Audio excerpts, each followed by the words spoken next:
श्री सूर्याय नमः। आज रविवार को आप सुनिए रविवार व्रत की कथा। प्राचीन काल में एक राजा था और एक रानी थी। उनके पास सिपाही, घोड़े, दासियां, दास, धन दौलत सब कुछ था, सिर्फ उनकी संतान नहीं थी। इसी कारण वे दोनों राजा रानी बहुत दुखी रहते थे। संतान प्राप्ति के लिए उन्होंने हर तरह के दान, धर्म, धार्मिक अनुष्ठान, जप, मंत्र, पूजा पाठ आदि सब किया, लेकिन इससे उनका कोई फायदा नहीं हुआ। जब राजा और रानी वृद्ध होने लगे तो दोनों को बहुत ही चिंता हो गई। वे दोनों सोच में पड़ गए कि अब हमारे इतने बड़े राज्य का क्या होगा, कौन बनेगा इस राज्य का वारिस, कौन लेगा प्रजा की जिम्मेदारी। राजा और रानी दिन रात इसी चिंता में घुटने लगे। उन्हें खाने और पीने की भी सुध नहीं रहती थी। तो एक सुबह राजा के दरबार में एक साधु आता है तो दासी रानी को इत्तला करती है।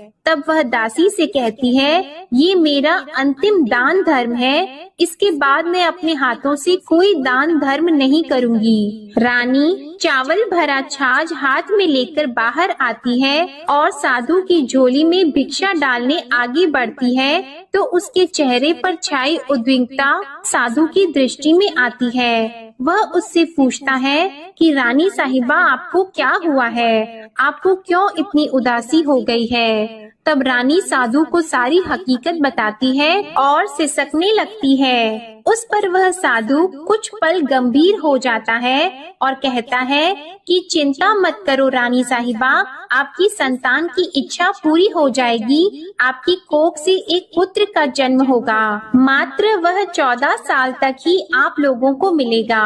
इसके आगे वह जीवित नहीं रह पाएगा।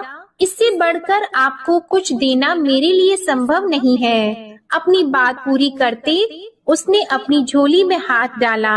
झोली में हाथ डालकर थोड़ी सी भभूत निकालकर उसने रानी को दी और कहा, आप और महाराज दोनों इसे बांटकर ग्रहण कर लेना, तुम्हें जल्द ही पुत्र की प्राप्ति होगी। और वह साधु अपनी राह को चला गया।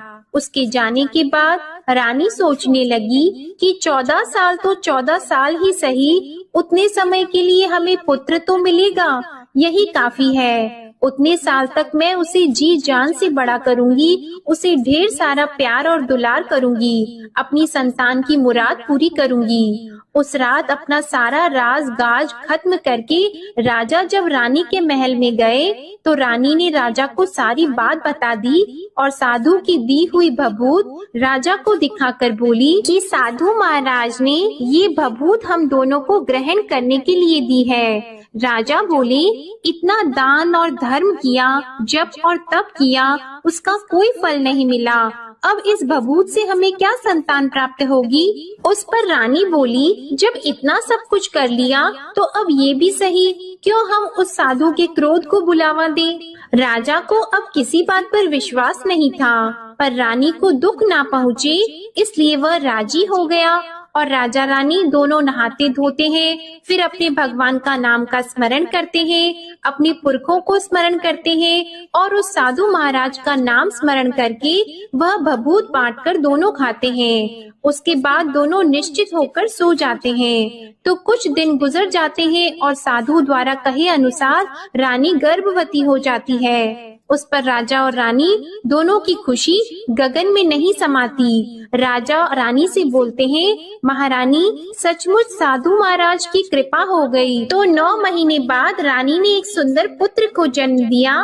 राजा ने बड़ी धूमधाम से पुत्र का नामकरण किया। सारे राज्य में 8 दिन तक अनशन तर्पण रखा, उत्सव मनाया गया। आप पुत्र की कुंडली देखने के लिए राज्य के सबसे विद्वान पंडित जी को बुलाया गया। जो कुंडली देखकर पंडित जी बड़े चिंतित हो गए। कहने लगे, महाराज हमारा राजपुत्र सिर्फ 14 साल तक हमारे पास रहेगा। राजा को इस बात की भनक तो थी ही, रानी को भी साधु महाराज की बात याद थी। दोनों चुप रह जाते हैं। उसके बाद राजा और रानी बड़े प्यार से बेटे की परवरिश करते हैं, उसकी हर ख्वाहिश पूरी करते हैं और थोड़े समय के लिए ही सही भगवान ने संतान की अपनी मुराद पूरी कर ली। इससे वे समाधान मानते हैं। राजपुत्र दिन प्रतिदिन बड़ा होता है। जब वह 7 साल का हो जाता है तो राजा एक अच्छे गुरु की नियुक्ति करके उसे पढ़ाई लिखाई, घुड़सवारी आदि 12 विद्याओं का शिक्षण देते हैं। जब वह सब शास्त्र विद्या में पारंगत हो जाता है और 12 साल की उम्र का हो जाता है, तब एक अच्छी सी राजकन्या खोजकर उसकी शादी करा देते हैं। तो 2 और साल बीत जाते हैं। बेटा 14 साल का हो जाता है। एक दिन राजपुत्र राजा से बोलता है, पिताजी, मैं अपना सारा राज्य घूमकर देखना चाहता हूँ। आज तक मैंने सिर्फ इस रजवाड़े के अतिरिक्त कुछ देखा नहीं है। बेटे की बात सुनकर राजा चिंतित हो जाते हैं, क्योंकि पुत्र को 14वां साल शुरू हुआ ही था। अब कोई अनहोनी होने का वक्त नजदीक आ पहुंचा था, लेकिन राजा यह सब बातें पुत्र को बता नहीं सकता था। राजा अपने चेहरे पर खुशी लाकर बेटे से कहता है कि हाँ, जरूर जाओ बेटा, तुम्हें अपना सारा राज्य घूमकर देखना चाहिए। कहाँ क्या है ये सब जानना चाहिए। कल मेरे बाद तुम ही को तो राजा बनना है। मात्र एक बात का ध्यान रखें, तुम जहाँ जा रहे हो, क्या कर रहे हो, ये बात अपनी पत्नी को नहीं बताना। पुत्र कहता है, ठीक है पिताजी, आपने जो कहा है मैं वैसा ही करूँगा। राजपुत्र दिन भर अपनी पत्नी के साथ रहता है, खुशियाँ मनाता है और रात को 12 बजे वह उठकर बाहर चला जाता है। फिर सुबह होने से पहले वापस अपने महल में आकर सो जाता है। ऐसा बहुत दिनों तक चलता रहा और पुत्र का 14वां साल खत्म होने में कुछ ही दिन बाकी रहे थे। इतने में उसकी पत्नी यानी छोटी रानी रात में जाग जाती है। वह देखती है कि बिस्तर पर राजपुत्र नहीं है। वह महल में सब जगह देखती है तो राजपुत्र कहीं भी नजर नहीं आते। तो वह क्या करती, किससे कहती? वह चुपचाप रहती है। फिर वह सुबह होने पर देखती है कि उसका पति अपनी जगह सोया हुआ है। वह पति से कुछ नहीं पूछती है, लेकिन दूसरी रात भी जब वैसा ही होता है, तीसरी और चौथी रात और कुछ दिनों तक ऐसा ही चलता रहता है, तब रानी बहुत ही चिंतित हो जाती है। उसके मन में ढेर सारे सवाल उठते हैं, लेकिन उसे पूछने में डर लगता है। शायद पति गुस्सा कर बैठे। सास ससुर से पूछने के बारे में सोचा तो उसकी कुल मर्यादा बीच में आ जाती थी। तो इस तरह वह मन ही मन घुटती रहती थी। इस हालत में उसे खाने पीने में दिलचस्पी नहीं होती थी। वह दुबली पतली हो जाती है। तो उस राज्य में फूल बेचने वाली एक बूढ़ी मालिन थी। वह हमेशा छोटी रानी को फूल देने उसके महल में आती थी। उस बुढ़िया का ध्यान छोटी रानी पर पड़ जाता है। वह उससे पूछती है, बेटी, तुम्हें किस बात का दुख है? तुम इस तरह सूख कर कांटा क्यों बनी हो? उस पर रानी कहती है, क्या बताऊं तुम्हें अम्मा, तुम्हारा राजपुत्र हर रात्रि को बाहर चला जाता है और सुबह वापस लौट कर आ जाता है। वह कहाँ जाता है, क्या करता है, यह सोच सोच कर मैं अन्न जल ग्रहण नहीं कर पाती हूँ और सूख सूख कर इस तरह कांटा बन रही हूँ। बुढ़िया सब बात सुनकर उसे एक उपाय बताती है कि बेटा ऐसा करना, आज रात को तुम सोना मत, उसके पीछे जाकर देखना कि वह कहाँ जाता है, क्या करता है और उसकी अच्छी तरह से पहरेदारी करना। तो छोटी रानी बोली कि अगर मुझे नींद आ गई तो बुढ़िया बोली कि तुम्हें नींद न आए इसलिए एक काम करना, अपने बाएं हाथ की उंगली में एक जख्म कर देना, उस पर थोड़ी सी मिर्ची छिड़कना, उससे तुम्हें बड़ी जलन होगी और उस पीड़ा से तुम्हें रात भर नींद नहीं आएगी। रानी बुढ़िया के कहे अनुसार वही करती है। उंगली की जलन से उसे बड़ी देर तक नींद नहीं आती, लेकिन बाद में वो सो जाती है। दूसरे दिन सुबह बुढ़िया फूल लेकर उसके महल में पहुँचती है और पूछती है, क्या हुआ बेटी, क्या तुम देख पाई कि पति कहाँ जाता है? रानी कहती है, नहीं अम्मा, पहले कुछ समय जलन के कारण मुझे नींद नहीं आई, पर कुछ देर के पश्चात मैं सो गई। बुढ़िया कहती है, कोई बात नहीं, आज तुम उंगली पर पहले से थोड़ा बड़ा जख्म करना और ज्यादा मिर्च लगाना। तो रानी ने वैसा ही किया, परंतु वह सिर्फ पति को बाहर निकलते हुए देख पाती है, उसके पीछे नहीं जा सकती क्योंकि उसे फिर से नींद आ जाती है। दूसरे दिन सुबह बुढ़िया आती है तो उसके पूछने से पहले ही रानी रोककर कहती है, अम्मा, मैं आज भी उसकी पहरेदारी ठीक तरह से नहीं कर पाई। बुढ़िया कहती है, रोना नहीं बेटी, सब कुछ ठीक हो जाएगा। तुम आज रात जख्म और बड़ा करना और उस पर ज्यादा मिर्ची लगाना और एक काम करना कि जब वह जाने के लिए निकलता है तब उसका रास्ता रोकना। बुढ़िया ने जैसा बताया रानी ने वैसा ही किया। आज रात उसे नींद नहीं आती है। पति जब रात को महल से निकलने के लिए चलने लगता है तो वह बुढ़िया ने जैसा बताया वैसे ही करती है। दौड़कर जाकर पति का रास्ता रोकती है और कहती है, कहाँ जा रहे हो, किससे मिलने जा रहे हो, मुझे बताओ। राजपुत्र उसे समझाने की बहुत कोशिश करता है। देखो, अगर मैंने तुम्हें यह बता दिया तो मैं तुम्हें दोबारा नहीं मिल पाऊंगा। रानी कहती है, कोई बात नहीं, ना मिल पाओ, लेकिन आप रात के समय कहाँ जाते हो यह मुझे बता दो। राजपुत्र निरुपाय हो जाता है। पत्नी की जिद के आगे उसकी एक नहीं चल पाती। ठीक उसी समय उसका 14वां साल खत्म हो रहा होता है, 15वां साल लगने वाला होता है। जो होता है वह हो जाने दो, यह सोचता है और कुछ चावल मंत्रों से सिद्ध करके पत्नी को देकर कहता है कि इन चावल के दानों को हाथ की मुट्ठी में पकड़ना। पहले दाएं हाथ में पकड़े चावल मेरे ऊपर फेंकना, मैं कौन हूँ तुम्हें पता चल जाएगा। बाद में बाएं हाथ में पकड़े चावल मेरे ऊपर फेंकना, मैं जैसा था तुम्हें मिल जाऊंगा। लेकिन यदि तुम बाएं हाथ के चावल मेरे ऊपर फेंकना भूल गई तो मैं तुम्हें कभी नहीं मिल पाऊंगा। रानी ने कहा, नहीं भूलूंगी। रानी बड़े आत्मविश्वास के साथ यह कहकर दाएं हाथ में पकड़े चावल पति के ऊपर फेंक देती है तो राजपुत्र एकदम एक विशाल घोड़ा बन जाता है। एकदम उम्दा सफेद गर्दन पर लंबी अयाल देखते देखते वह तेजी से दौड़ने लगता है। रानी उस घोड़े को एकदम भौचक्की होकर देखने लगती है और पति ने बाएं हाथ के चावल फेंकने की जो बात कही थी वह भूल जाती है। उसकी आंखों के सामने घोड़ा महल से बाहर निकलकर चला जाता है। घोड़ा जो महल से बाहर जाता है तो वापस नहीं आता। अब रानी को बड़ा पश्चाताप हुआ। वह स्वयं को कोसने लगती है, लेकिन अब उसका कोई फायदा नहीं होने वाला था। राजपुत्र अब वापस नहीं आने वाला था। सुबह होते ही महाराजा को सब बात पता चली। उन्हें बहुत दुख होता है। वे बिस्तर पकड़ते हैं और राह देखते हैं कि एक दिन उनका बेटा वापस आ जाए। इस तरह 1 महीना गुजरता है, 3 महीने गुजरते हैं, आखिर 6 महीने पूरे हो जाते हैं। राजपुत्र का कोई अता पता नहीं चलता। प्रधान राजपुत्र को ढूंढने के लिए राज्य के गांव-गांव सिपाही भेजता है, लेकिन उन्हें कोई सफलता नहीं मिलती। इधर रानी अपनी हठ के कारण पति गायब हो गया है, ये सोचकर स्वयं को मन ही मन कोसती है और प्रण लेती है कि कुछ भी करके पति को ढूंढ कर लाएगी और उसे वापस घर लेकर आएगी। एक दिन सुबह उठकर सास ससुर के महल में जाती है और कहती है कि मैं अपने पति की खोज में जा रही हूँ। महाराजा को और क्या चाहिए था, कुछ भी करके उनका बेटा उन्हें वापस मिलने चाहिए था। वे बहू को जाने की अनुमति देकर कहने लगे, बेटी तुम्हें जो चाहे वह करो, जहाँ जाना है वहाँ जाओ, लेकिन हमारे बेटे को वापस लेकर आओ। अब रानी अपना शाही भेष बदलकर एक सेठानी बन जाती है।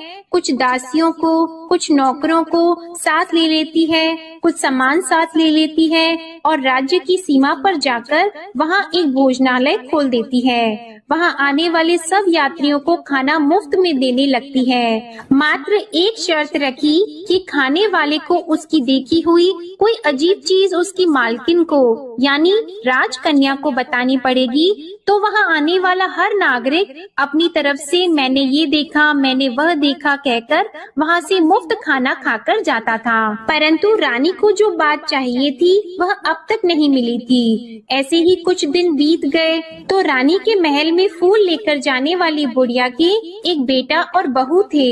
उनका एक छोटा बेटा था, यानी बुढ़िया का एक पोता था। तो बेटा और बहू सुबह काम के लिए निकलते थे, तो पोते को संभालने की जिम्मेदारी बुढ़िया पर रहती थी। दिन भर पोते को संभालती थी। एक दिन बुढ़िया को पान खाने की आदत थी, तो पान लगाने के लिए चूना चाहिए था। वह उसे तैयार करने के लिए सीपी लेकर आई। इन सीपियों को भूनने के लिए गोबर के कंडे चाहिए थे। कंडे इकट्ठा करने के लिए वह बांस की टोकरी लेकर चरवाहे के मैदान में गई। वहाँ बहुत सारे कंडे थे। उन्हें जमा करते करते उसे घर आने में अंधेरा हो गया।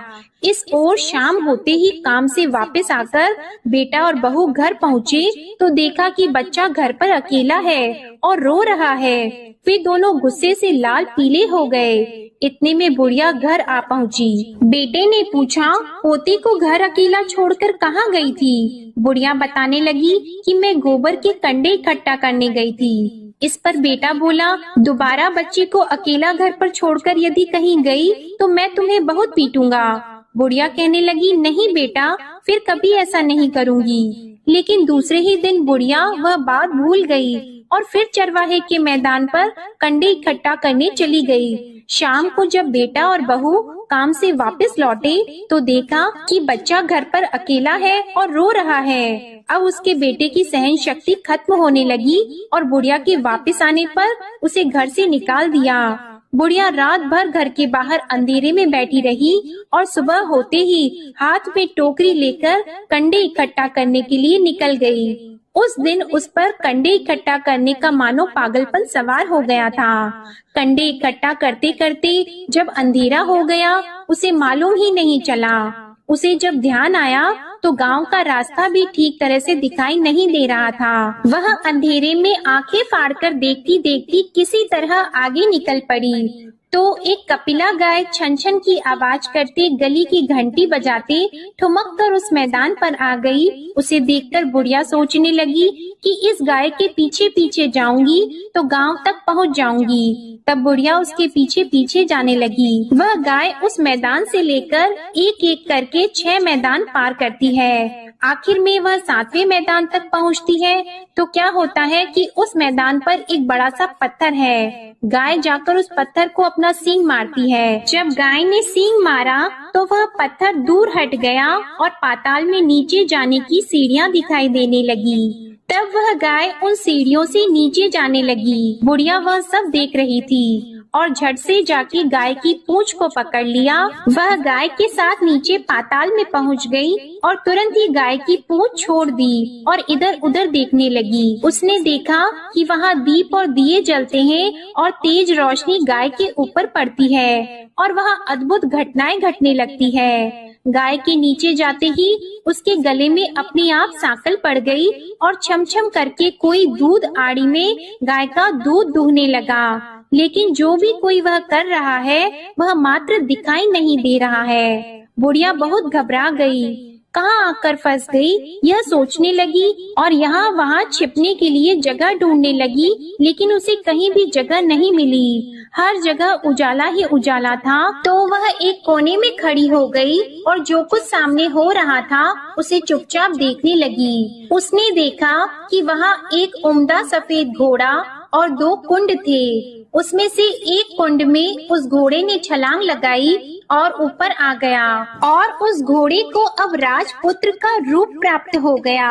उसने दूसरे कुंड के पानी में स्नान किया, वहाँ रखे नए कपड़े पहने और नजदीक ही एक सुंदर पलंग था, उस पर आकर वह बैठ गया। उसके सामने अपने आप 5 पकवानों की थाली आ गई। दूध की एक प्याली भी आ गई, 5 सुपारी आ गई। उसके सामने एक दिया जलता रहा और राजपुत्र ने खाना खाया, पानी पिया, 5 सुपारी खाई और बिस्तर पर लेट जाने से पहले सूर्य देव का स्मरण करके सामने जलते हुए दिए से पूछा, हे दीपंकर, मेरे माता पिता क्या कर रहे हैं? दिया बताने लगा, बेटे के शोक में डूबे हैं। राज कौन संभाल रहा है? तो उसने बोला कि राज्य प्रधान संभालते हैं। उसने पूछा कि मेरी पत्नी क्या करती है? तो दिए ने बोला कि उसने चौराहे पर भोजनालय शुरू किया है और आते जाते लोगों से वह नई खबर के बारे में पूछती रहती है। दिए के यों कहते ही राजपुत्र कहने लगा कि ठीक है। उसके बाद वह सो गया बुढ़िया कोने में खड़ी हुई सब देख रही थी। ऐसी अद्भुत घटना उसने जिंदगी में पहली बार देखी थी। उसे अंदर ही अंदर चुलबुलाहट होने लगी। वह अपनी भूख प्यास भूल गई और आगे क्या होता है कि उसे उत्सुकता से देखने लगती है। लेकिन उसके बाद और कुछ घटनाएं नहीं घटती। रात गुजर गई और सुबह हो गई। पलंग पर सोया हुआ राजपुत्र उठा और फिर से पहले वाले कुंड में छलांग लगाई। तो अब वह फिर से घोड़ा बनकर कुंड से बाहर आ गया। वह तेजी से उच्च पाताल नगरी से बाहर निकल गया, लेकिन वह कहाँ गया बुढ़िया को कुछ पता नहीं चला। उसके बाद पिछली रात की तरह कोई उस गाय को छमछम करके दूध दोहने लगा। जैसे ही दूध दोहना खत्म हुआ, उसके गले की सांकल अपने आप खुल गई और वह गाय तेजी से ऊपर जाने लगी, सीढ़ियों की ओर भागने लगी। गाय को दौड़ता देखकर बुढ़िया सोचने लगी कि अब गाय के साथ यहाँ से ऊपर जाना ही समझदारी होगी, नहीं तो कोई मुसीबत आकर उसके ऊपर टपक जाएगी। झट से उसने गाय की पूंछ पकड़ ली और गाय के साथ ऊपर आ गई। गाय जब मैदान में पहुंची तो उस सुरंग का रास्ता अपने आप बंद हो गया और उसके मुंह पर एक बड़ा सा पत्थर पहले की तरह खड़ा हो गया। ऊपर आकर वह गाय जंगल की ओर निकल गई। इधर बुढ़िया एकदम बावली सी हो गई। उसने पाताल नगरी में जो कुछ देखा था वह जल्द से जल्द किसी को बताने के लिए उतावली हो गई। उसे एकदम याद आया कि नगर की सीमा पार कोई औरत भोजनालय चलाती है और नई बात बताने वालों को अच्छा खाना पीना मुफ्त में देती है। वह सोचने लगी कि क्यों न मैं ये बात उस औरत को जाकर बताऊं। यदि उसे ये बात पसंद आ गई तो बाकी जीवन खाने पीने की झंझट से मुक्ति मिल जाएगी। बुढ़िया ने मन में तय किया और तुरंत उस भोजनालय के द्वार पर टंगे नगाड़े के सामने खड़ी हो गई और जोर जोर से नगाड़ा बजाना शुरू कर दिया। नगाड़े का इस तरह शोर सुनकर मालकिन यानी छोटी रानी मन में प्रसन्न हो जाती है कि शायद कोई बड़ी बात लेकर यहाँ आया है। रानी सिपाहियों को आदेश देती है, जाइए और जो कोई आया है उसकी अच्छी तरह खातिरदारी कीजिए। आदेश पाते ही सिपाही नीचे दौड़ गए तो एक बुढ़िया नगाड़ा बजा रही थी। उन्होंने पूछा, क्यों नहीं बुढ़िया, क्या हुआ, क्यों नगाड़ा बजा रही हो? बुढ़िया बोली, कुछ नहीं बेटा, यहाँ खाना मिलता है ना, इसलिए आई हूँ। खाना चाहिए मिलेगा, लेकिन तुझे कोई नई बात बतानी पड़ेगी। हाँ बताऊंगी, एक बात मालूम है मुझे। इस पर सिपाही उसे अंदर लेकर गए। उनको मालकिन का आदेश था कि जो कोई बूढ़ा बुजुर्ग वहाँ आए उनके साथ अच्छी तरह पेश आना, उनका अच्छे से आदर सत्कार करना। तो सिपाही ने उस बुढ़िया का भरपूर आदर सत्कार किया। यह उसे बड़ी सिद्ध थाली भरकर व्यंजन परोसते हैं। बुढ़िया कुछ दिनों से भूखी थी, वह खाने पर टूट पड़ी। खाना खाने के बाद सिपाही ने उसे नई साड़ी पहनने को दी। उसके बाद उसे लेकर रानी के पास आए। बुढ़िया और रानी ने तुरंत एक दूसरे को पहचान लिया। तब रानी ने बुढ़िया से कहा कि अम्मा अब बताओ तुमने क्या नई बात देखी है? नई बात? मैंने कोई नई बात नहीं देखी है। बुढ़िया बोली, वह तो मेरे पास तुम्हें देने के लिए खाने के पैसे नहीं थे, इसलिए मैंने झूठ कहा और नगाड़ा बजाया।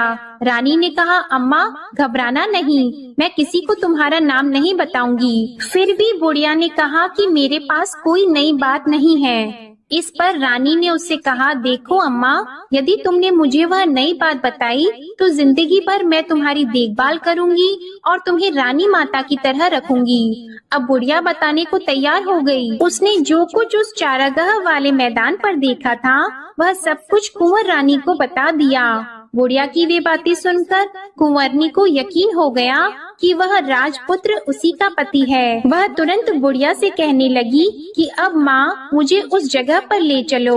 तब बुढ़िया बोली, नहीं बेटी, वह पाताल राज्य है, सांप है। यदि किसी ने तुम्हें देख लिया तो तुम्हारी जान खतरे में पड़ सकती है। लेकिन रानी उसकी एक भी नहीं सुनती, उसे उस जगह ले जाने के लिए हट करने लगी। आखिर में बुढ़िया ने उसका कहना मान लिया और कहने लगी, ठीक है, मैं तुम्हें वहाँ ले जा सकती हूँ, पर आज नहीं, कल वहाँ जाना है तो शाम को ही जाना होगा। तो दूसरे दिन दोपहर को रानी बुढ़िया के साथ उस मैदान पर गई और एक जगह छुपकर गाय के आने की राह देखने लगी। दिन ढलते ही अंधेरा गिरने लगा और गाय हमेशा की तरह वहां आ गई। मैदान के उस कोने में जाकर उसने पत्थर पर सींग मारा तो छत से पत्थर हटकर वहां सुरंग में जाने का रास्ता खुल गया। गाय उस रास्ते से नीचे उतरने लगी तो बुढ़िया रानी से कहने लगी, जल्दी आगे बढ़ो, हम गाय की पूंछ पकड़कर नीचे उतरेंगे। तो दोनों गाय की पूंछ पकड़कर नीचे उतर गईं। बुढ़िया पहले जिस कोने में छिपी थी उस कोने में छिप गई। अब नीचे सब कुछ पहले जैसा घटित हो रहा था। गाय के गले में अपने आप सांकल पड़ गई। कोई अदृश्य रूप से उसका दूध दोहने लगा। एक सफेद उम्दे घोड़े ने आकर एक कुंड में छलांग लगाई तो राजपुत्र के रूप में ऊपर आया। वह राजपुत्र दूसरे कुंड में नहाने लगा। बाद में उसके सामने खाने की थाली आ गई, दूध की प्याली आ गई, पान का बीड़ा आ गया। राजपुत्र सब ग्रहण करके सोने के लिए पलंग पर गया तो सोने से पहले सूर्य देव का स्मरण करके वह दिए से पूछने लगा, दीपांकर मेरे माता पिता क्या कर रहे हैं? तो दिया कुछ जवाब नहीं देता बल्कि वह बुझने लगता है। तब राजपुत्र को कुछ घटित हुआ है इसका संदेह हो गया। वह उदास हो गया और जो कुछ हुआ है वह हो जाने दो ऐसा सोचकर फिर से बिस्तर पर लेट गया। अब रानी का संयम छूट गया। वह दौड़कर पति के पास गई और उसके पैर पकड़ने के लिए आगे बढ़ने लगी। राजपुत्र तुरंत ही पत्नी को पहचान गया। वह छत से पीछे हट गया और चिल्लाने लगा, नहीं नहीं, मुझे मत छूना, सर्वनाश हो जाएगा। रानी दोनों हाथ जोड़कर पति से अपनी भूल स्वीकार करने लगी। स्वामी, मुझसे भूल हो गई। मुझे आपसे नहीं पूछना चाहिए था कि आप रात को कहाँ जाते हो। मैं अपनी भूल स्वीकार करती हूँ। मुझे मेरी भूल की सजा मिल गई है। अब आप घर चलो। आपके वियोग में आपके माता पिता ने बिस्तर पकड़ लिया है। आपकी प्रजा भी बहुत दुखी है। उस पर राजपुत्र कहने लगा, वही तो एक बार तुम गलती कर बैठी हो, अब दोबारा मत करना, नहीं तो अब मैं तुम्हें जो दिख रहा हूँ वह अभी नहीं दिखूंगा। रानी अब विलाप करने लगी, जोर जोर से जमीन पर सिर पटकने लगी।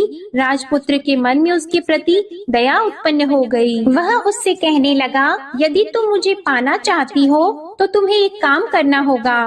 काम कठिन है लेकिन वह तुम्हें अकेले ही करना होगा। रानी ने कहा, कहो स्वामी, कितना भी कठिन काम हो मैं वह पूर्ण करूंगी। रानी कहने लगी। इस पर राजपुत्र ने उसे बताया, इस पाताल से ऊपर जाते ही तुम्हें एक घना जंगल नजर आएगा। ऐसे 6 जंगल पार करने के पश्चात तुम्हें एक 7वां जंगल मिलेगा। वह जंगल सबसे घना है। उस जंगल के बीचों बीच एक पीपल का पेड़ है। उसके आसपास की जगह पत्ते, फंदे, जटाएं आदि से ढक चुकी है। वहाँ बाघ, शेर, सांप और भालू बैठते हैं। तुम्हें उन सबको भगाकर वह जगह साफ करनी है। उसको गोबर से लिपाई करके पवित्र बनाना है, रंगोली से सजाना है। उसके बाद वहाँ धूप, कपूर, अगरबत्ती जलानी है। फूल और कुमकुम से पेड़ की पूजा करनी है। दूध और दही से बने चावल का भोग चढ़ाना है। ये सब तुम्हें दोपहर को 12 बजे से पहले करना है। 12 बजने के समय तुम्हें उस जगह पर बैठकर सूर्य भगवान का ध्यान करना है। ठीक 12 बजे सूर्य भगवान का रथ वहाँ उतरेगा। वे सब देखकर खुश हो जाएंगे और कहेंगे कि जिस किसी ने भी ये सब किया है उसे मैं मनचाहा फल दूंगा। तो तुम सामने जाकर उसके रथ का दाहिना घोड़ा मांगना, मैं तुम्हें मिल जाऊंगा। इतनी बात कहकर राजपुत्र अपने पलंग पर सो गया और छोटी रानी भोर होने की राह देखने लगी। भोर होते ही वह बुढ़िया के साथ गाय की पूंछ पकड़कर ऊपर आ गई। ऊपर आने के बाद वह बुढ़िया से कहने लगी, अम्मा, अब मैं अकेले ही आगे जाऊंगी, तुम भोजनालय वापस चली जाओ। वह जंगल में जाकर राजपुत्र की बताई जगह ढूंढने लगी और स्वयं आरी से वह जगह साफ कर दी। बाद में राजपुत्र ने जैसे बताया वैसे ही लिपाई पोताई करके वापस आ गई। दूसरे दिन सुबह होने से पहले उठी और जंगल में उस जगह पहुंची। वहां जाकर इत्र और गुलाब का पानी छिड़ककर उस जगह सुगंधित धूप अगरबत्ती जलाकर उसे पवित्र किया और पूजा की सब सामग्री वहां तैयार कर सूर्य भगवान का ध्यान करके बैठ गई। जैसे कि पति ने बताया था कि दोपहर को ठीक 12 बजे सूर्य भगवान का रथ उस पीपल के पेड़ पर आकर रुका है। सूर्य भगवान ने जब रथ से नीचे देखा तो सुगंधित वातावरण देखकर वे बहुत प्रसन्न हो गए। फिर वे बोले, जिस किसी ने यह काम किया है वह यहाँ आकर आज मुझसे कुछ भी मांगे मैं उसे दे दूंगा। रानी ने जब ये शब्द सुने तो बिना समय गंवाए दौड़कर उनके सामने आ गई और उनको साष्टांग नमस्कार करके बोली, भगवान वह मैं ही हूँ, मैंने ही यह जगह साफ की है। अच्छा, तो तुम्हें जो चाहिए वह मांगो। भगवान, मुझे आपके रथ का दाहिना घोड़ा चाहिए। सूर्य भगवान बोले, नहीं नहीं, मैं तुम्हें और कुछ भी दे सकता हूँ, लेकिन यह घोड़ा नहीं दे सकता। मेरे रथ के 12 घोड़े हैं, तुम चाहो तो कोई और घोड़ा मांग लो, लेकिन यह दाहिना घोड़ा नहीं, वह मैं तुम्हें नहीं दे सकता। छोटी रानी ने एक नहीं सुनी, वह सूर्य देव से एक ही बात कह रही थी, वही दाहिना घोड़ा दे दीजिए, नहीं तो मैं आपके पैरों में गिरकर अपनी जान दे दूंगी। अब सूर्य देव धर्म संकट में पड़ गए। उन्होंने वचन दे दिया था, अब अपने वचन से पलट भी तो नहीं सकते थे। ठीक है, दे दिया तुम्हें घोड़ा, सूर्य देव ने कहा। फिर एक बात और भी कही, देखो मैंने तुम्हें घोड़ा तो दे दिया है, लेकिन वह तुम्हें यहाँ नहीं मिलेगा, तुम्हें उसे पाताल में जाकर लाना होगा। रानी बोली, पाताल में ही क्यों भगवान, मैं उन्हें पाने के लिए कहीं भी जा सकती हूँ। रानी को वचन देकर सूर्य देव अपने मार्ग को चले गए और इधर रानी जंगल से अपने भोजनालय में आ गई। फिर वह बुढ़िया को लेकर उस मैदान पर आ गई और जल्दी ही शाम हो गई। शाम होते ही वहाँ वह गाय आ गई और उसने सींग मारकर सुरंग का पत्थर हटाया और नीचे उतरने लगी। रानी और बुढ़िया जल्दी जल्दी उसकी पूंछ पकड़कर नीचे उतर गईं।